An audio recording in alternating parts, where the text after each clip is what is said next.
Well, sitting here in Mouston, Wisconsin at the Quick Trip where I'm waiting out the storm that's supposed to slam on us later tonight.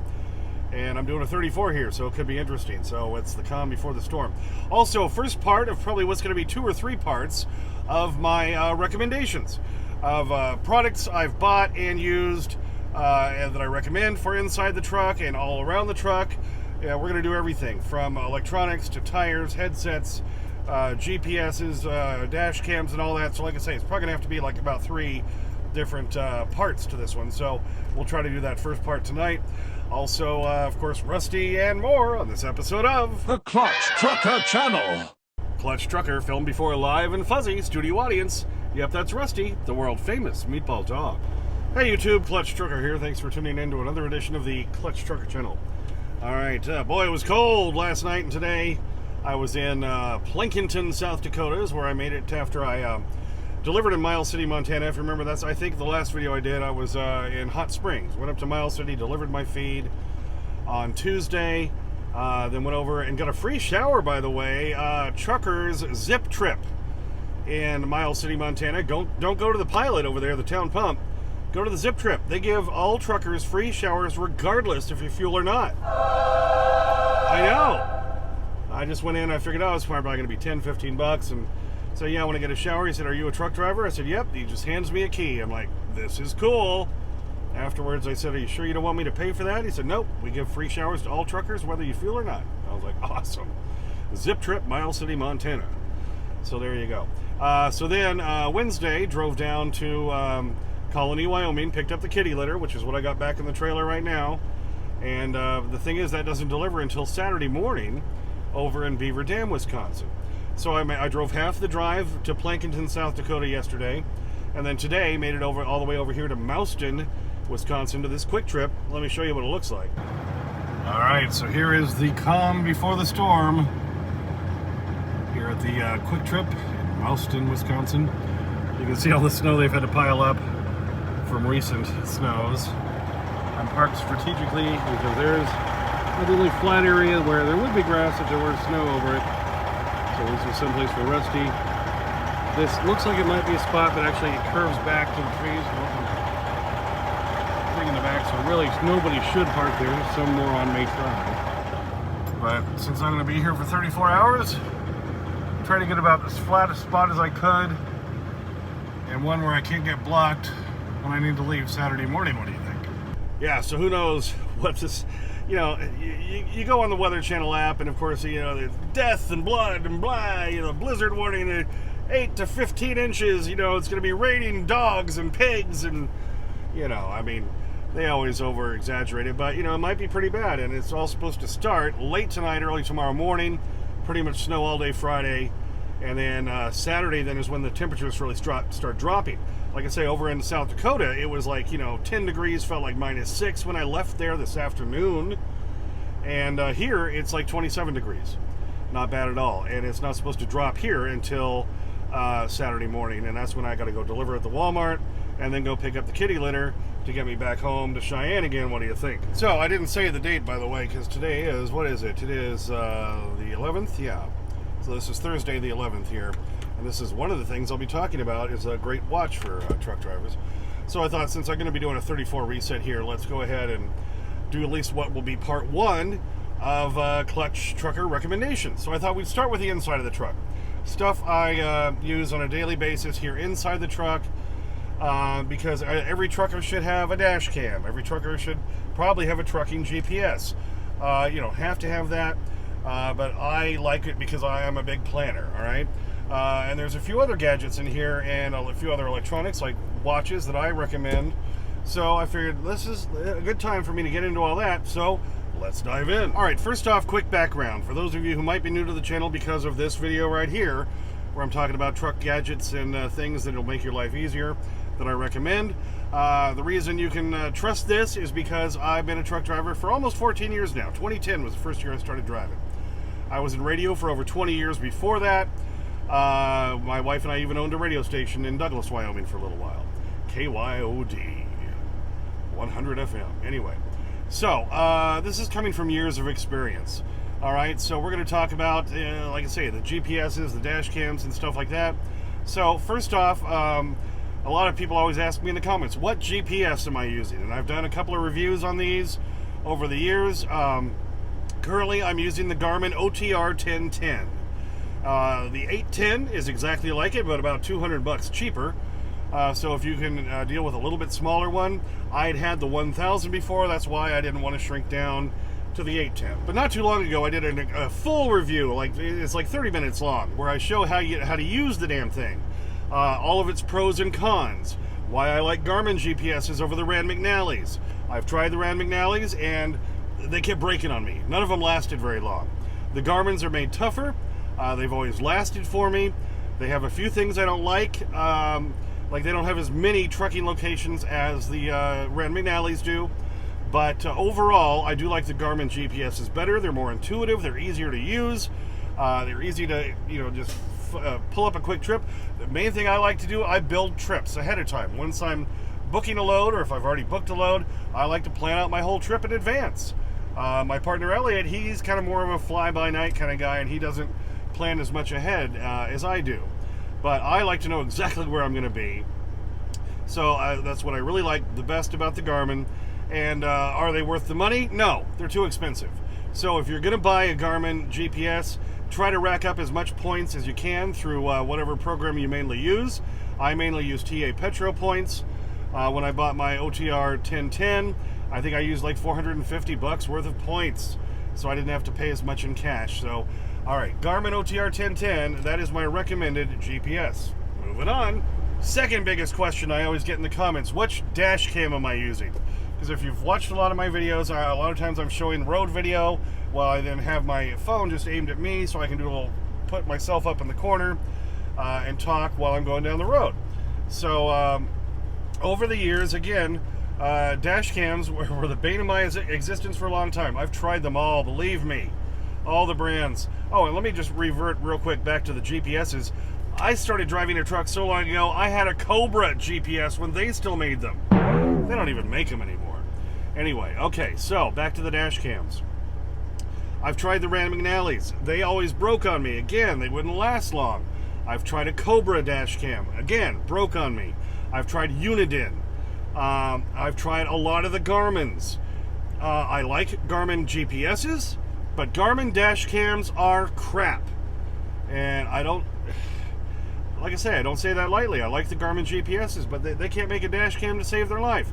The reason is because they use the lithium-ion battery in their dash cams, all of them. Problem is, they're not made to be on and used 24 hours a day, 7 days a week, like we truck drivers need them to be able to work for us. Every single Garmin dash cam I've had has burned up on me within 6 months. And what happens is that battery starts to overheat, burns up the circuit board, and then the thing just keeps shutting down. I had the Garmin, the 45, I think, at the time. I had, the 67W, which was the wide-angle lens. I like them. They're tiny. You just stick them up in the windshield. They're very small. The software to download the stuff onto your phone is really quick and easy. I like all the features of them. They just don't last. And after I tried the Garmin 45, the Garmin 67W, I tried one of the integrated ones with a GPS unit. It was, I think, one of the first 6-inch ones. It was the Garmin Diesel 6-inch diesel cam. I tried that one, and again, within 6 months, the damn camera part burned up on me. So I cannot recommend the Garmin dash cams. So after my last Garmin dash cam had burned up on me, that 67W, which I paid like $250 for. It's a lot of money. I was disgusted. I was up in Minnesota, and the place I was picking up at this popcorn place, on my way over there, I saw Best Buy. So after I got loaded, I went over to the Best Buy, parked behind the building, went inside and said, look, I need a dash cam. My last one just burned up on me. What do you got? And he showed me the Rexing dash cam. Now, Rexing makes a great little dash cam.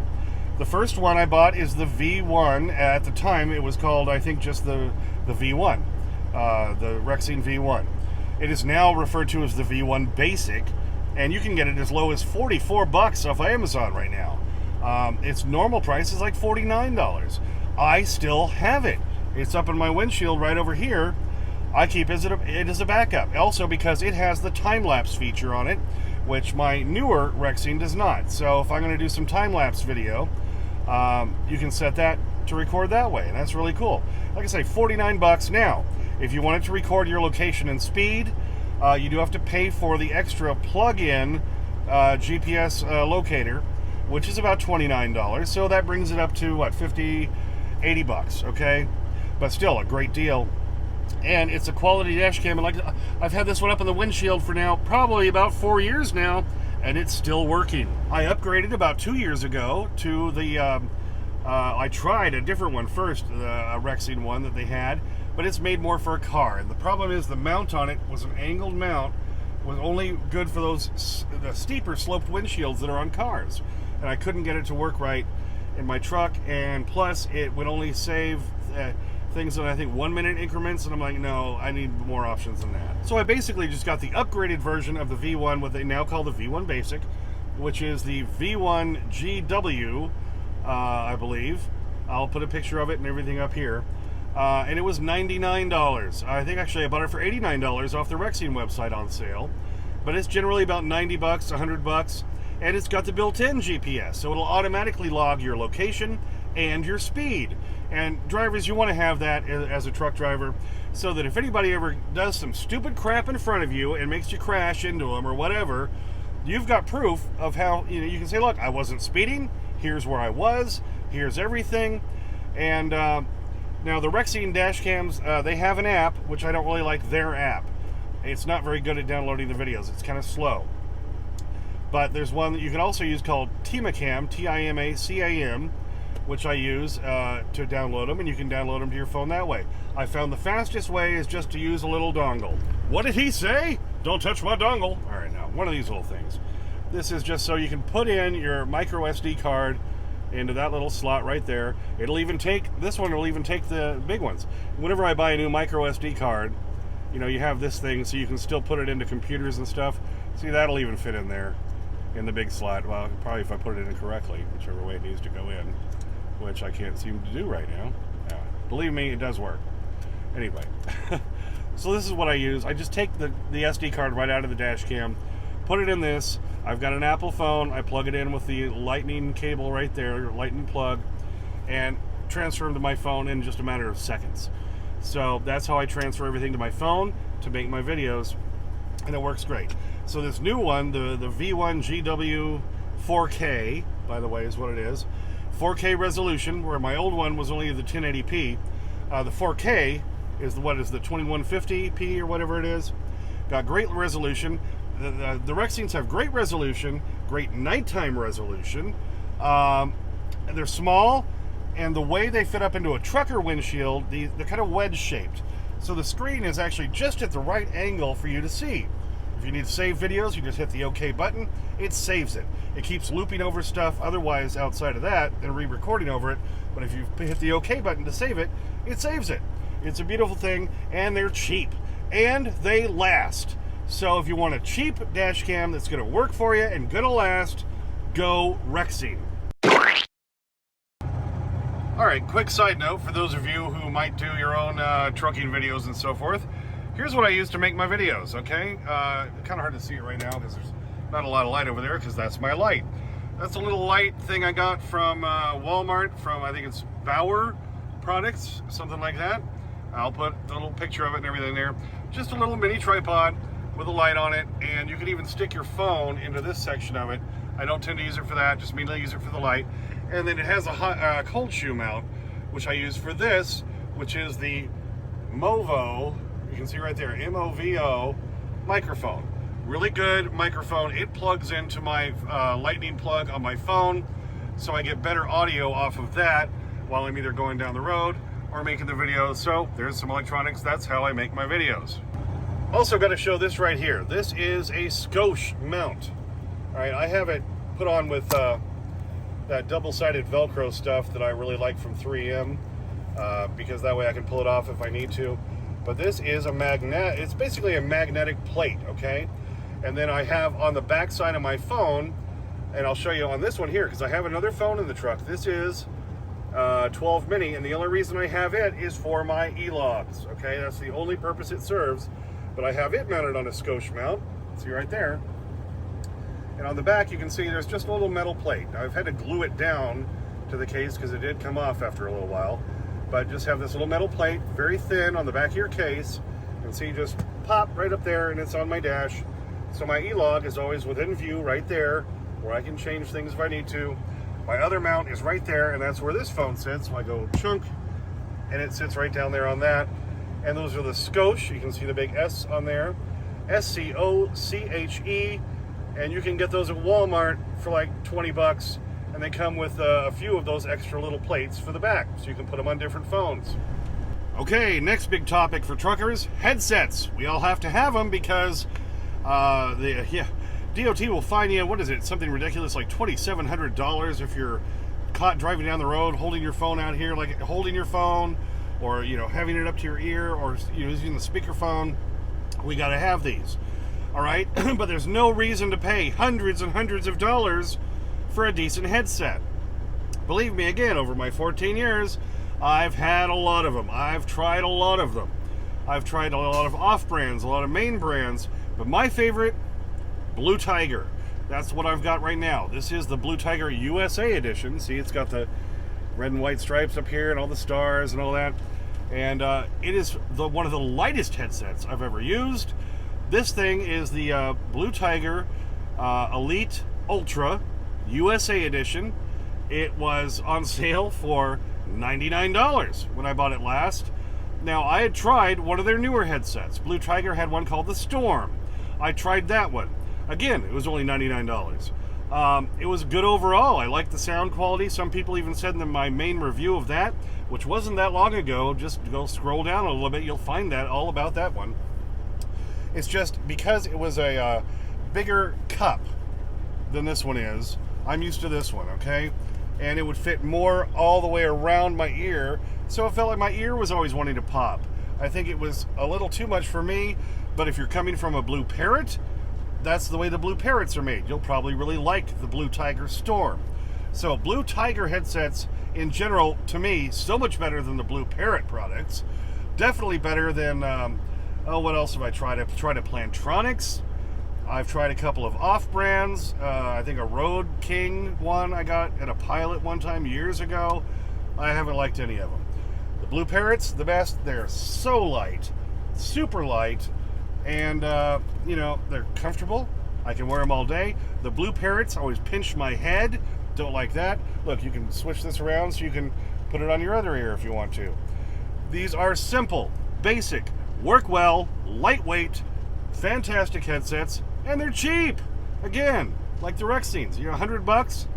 You don't need to pay $170 for that Blue Parrot B650, whatever the heck it is, or like the Rand McNally Clear Drives. They're charging like $250 for.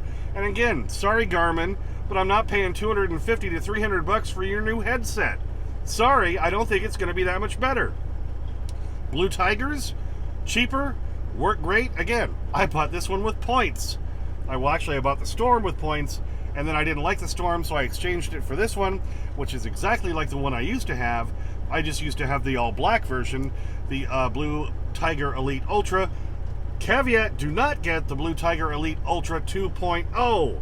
Bought one of those for my wife. I hate the way she sounds on the thing on the other end, so I would avoid that one.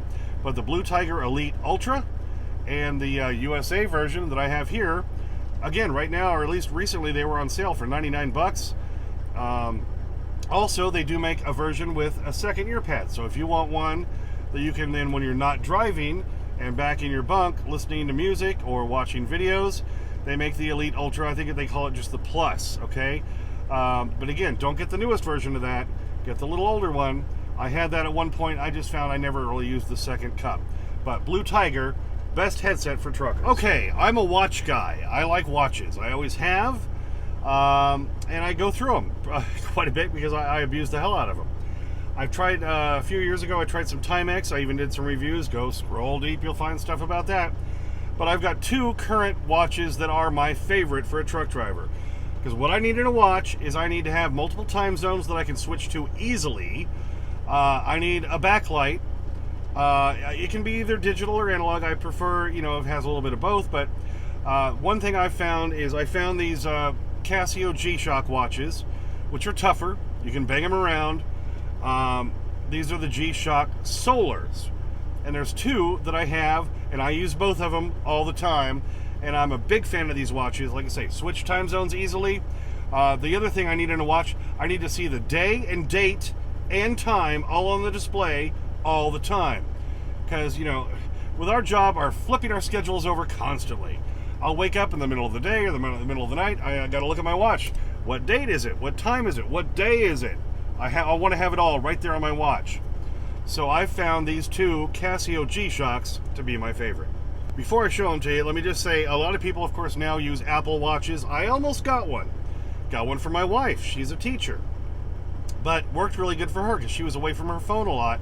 So at least then if an email came in or a text message, she could still see it on her watch. My phone's always right here on the dash in front of me while I'm driving. And it's usually always plugged in. I don't need to have that when I'm up in the bed. I just need to see the time, day, and date. I don't need to see my text messages when I'm trying to sleep. What do you think? So I decided it wasn't worth paying the $400 or $500 whatever for an Apple Watch. Plus, you got to charge them all the time. And that was my complaint about the Timexes I had. The batteries would die after a while, after a year, and it's almost more expensive to replace the less expensive to replace the watch than to get a new battery for it. Then I came across these G-Shock Solar watches. All right, first off, I came across this one right here, and you see how when I held it up there, it already lit up, I guess lit, because when you tip your arm up at a 45-degree angle, it lights up. Okay, and you can see it shows the big numbers of the time. Let me get it to turn on again. Time, day, and date. That's what I need, okay? And now this one's got a plastic band, which is okay, but it doesn't look quite as nice. It was about $100. And then I found this one. Exact same watch, almost to the T, except, let's see if I can get the thing to turn on. Oh, it's saying the battery's low right now because it is solar, and I've been in so much dark, and this time of year we don't have much sunlight right now. So, but you can see on there, you can see the numbers. This one has a little bit larger number display, a little bit larger day and date display, and it's got a metal band, which I do like because when I can slip it on and close it up, then as I'm driving, the thing won't catch on the steering wheel. All right, and it was easy enough to change out the links. That's the only downside to those metal bands. But I really do like it. Like I say, a little bit bigger number display, a little bit bigger day and date display. And like I say, all you need is stick it in front of some light and it charges. Or stick it on your dash, or in the, not like this time of year when we have very short days, but normally it's on my left arm, which is always up here in the window. It recharges itself plenty every day. This is about the only time of year it doesn't. All right, so it gets a little bit worse this time of year, but they're solar, so you don't have to replace the battery. They recharge on their own, and they're tough. They're the G-Shocks. I can bang a thing around and it's doing just fine. I'll put the two exact names, because they always have this is the G-Shock GX453, whatever. I'll put those up here in the thing on the screen. But these are great watches. Like I say, I love the automatic backlight display. Just look at that. Hello. That's the game changer for me. Because then I'll wake up in the middle of the night and I just need to see what time it is. And it shows me it lights up automatically. And like I say, because it's recharging with the light. Oh, and the other big thing both of them have is they both have the automatic time setting. Because they both will then, for those of you who may not know, there is in Fort Collins, Colorado, a radio signal that serves the entire United States that every day puts out a radio pulse. So these watches will reset themselves every day, usually between midnight and 5 a.m. Okay, so while you're sleeping, these receive that radio signal and you always have the exact time. So you know your watch is always perfectly set, and love that where it just lights up for me. Great watches for a truck driver. Okay, and then just putting this part together so far with the electronic stuff, I realized, yeah, definitely this is going to be a multi-part series because I've got to talk about other stuff here in the truck that, like, example of get yourself a George Foreman. If you don't have an inverter, I'll tell you which inverter to get. So you can run a George Foreman grill. So you can cook up some hot dogs. Or I bought some more of the Johnsonville cheddar worst or cheddar better, whatever. That awesome. And you can cook up things like that in the truck. I have a microwave in here, and I've got a refrigerator, I've got a freezer. Now, you may not be able to do that if you're a company driver, all those things, but you can do some of it. When I was a company driver, I still had an inverter and at least a small fridge, and you can put a George Foreman grill in there, and maybe even a microwave. And I'll show you all that. So that'll probably be the next video. We're going to talk all about ways you can save money in your truck with different gadgets, and I'll tell you which exact ones I recommend. I don't recommend buying an inverter from a truck stop. They're crap. Don't go online and try to get one. Well, if you're going to go online, I'll tell you which one to get. Okay, so we're going to talk about all that. Then I'm going to do another video all about like other things, like my little cab commander I have in here, my little dash shelf thing. And then we're going to have to do a whole video all about tires, which tire brands I recommend. If you're an owner-operator, which ones I found are good, which ones I found are not good, which ones to avoid. So this is going to be an ongoing series here. This is just the first one. We got to start somewhere. Well, thanks for tuning in for that one. Yep, just a little update on what I'm doing, and then also now how are you following there? The first part, at least, of what will probably be 2 or 3 parts of my whole clutch trucker recommendations. All right, why not? Thanks for tuning in. Please subscribe. Please like and comment. Please share. Ring the bell for notification. All that jazz. You know when the new videos come out. Let's see. I get your comments within a few days. Sometimes it takes a little bit longer because I'm a working truck driver. Clutch Trucker on Instagram. Clutch Trucker on X, Twitter, and Clutch Trucker 5 on TikTok, where I tend to always put Rusty stuff on all 3 of those. And as always, sniff that magic YouTube fairy dust. Clutch and Rusty out. So could you hurry things up? Look, this isn't as easy as it looks, so if you'd like to help, maybe you could throw down a rope or something. I have some rope up here, but I do not think you'd like my help, seeing as I am only waiting up here to kill you. That does put a damper on our relationship. All right, are you all ready for it? You're waiting for something. Oh, where are you going? Is it beg and strip time? Is it beg and strip time? Is that what you want? Yes? Alrighty, buddy, there you go. Oh, all over it. All over it. Anticipation is making you wait. Yeah, what was that? They used to use that for, what was it, ketchup coming out of the bottle? Something like that? I can't remember. From the 70s. I'm showing my age. Oh, yes, Rusty devouring his beg and strip bounty. Because he is, after all, a meatball dog. All over it. Enjoying it thoroughly. Oh, yes, Rusty. Happy dog. Wow, you were quick tonight. You're all done, I think. Let's get that happy dog look.